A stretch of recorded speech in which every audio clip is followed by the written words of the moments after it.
After the first half of the season, Aston Martin are in 8th place in the Constructors' Championship, which is a serious downturn on their overall performance from 2024, although it is very much a continuation of their form from the back end of 2024, where Fernando Alonso, their lead driver, said that they were basically the 9th fastest team on the grid, and it's hard to disagree with that. Still, though, we were expecting improvements in performance for Aston Martin, and to see them down in 8th has to go down as a bad mark for them, although recently their form has been picking up, so I can see them potentially getting up to a C grade by the end of the season.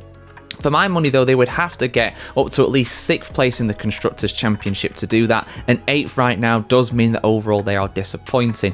Alonso's season has been disappointing, but it's not always been his own fault. Obviously, in Monaco, he had an engine failure, and he's been very unlucky at times during this season. I really feel for the guy. You look at the standings overall, and Lance Stroll is actually ahead of him. However, Lance Stroll has been making some incredibly dumb errors at times, albeit there have been some good drives. At Silverstone, he was very impressive, although he did taper off towards the end. And he also got some big point scores earlier on in the season, most notably at Australia. He's very good in damp and tricky and difficult conditions, but for the most part, Formula 1 is, of course, run in the dry, and he absolutely flounders like that.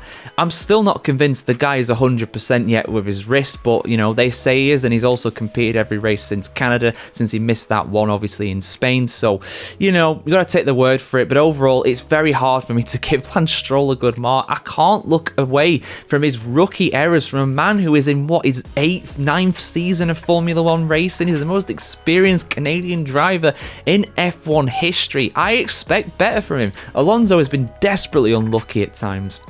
I also can't give him too good of a grade because there's not been that many good point scores there, but it's hard to kind of gauge Aston Martin. Where is their car at? Do you take it at the performance of Alonso, who is over 40 years of age now, but a previous race winner, a previous champion, or do you take it at the kind of benchmark of Lance Stroll, who is universally kind of accepted to be the worst driver on the grid? It's very difficult.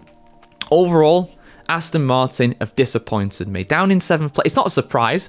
I'll be honest, I did expect them to be down there, but to see them down in 8th place overall in the Constructors' standings from 5th last year has to be disappointing. It really has to be. With the resources they have, maybe you just put him as an E, perhaps. You know, been that bad overall.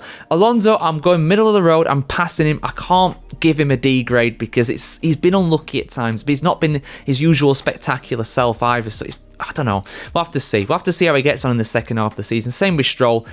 Maybe he can rescue it. If he keeps this kind of form going, if he beats Alonso overall over an entire season, then I'll give him a C maybe. That'll be a controversial one, I'm sure. I'm sure some people are going to be, you know, howling about anti-Canadian bias here, but that's just my thoughts on it, guys. Get yours in the comments below if you disagree, or if you agree by some miracle.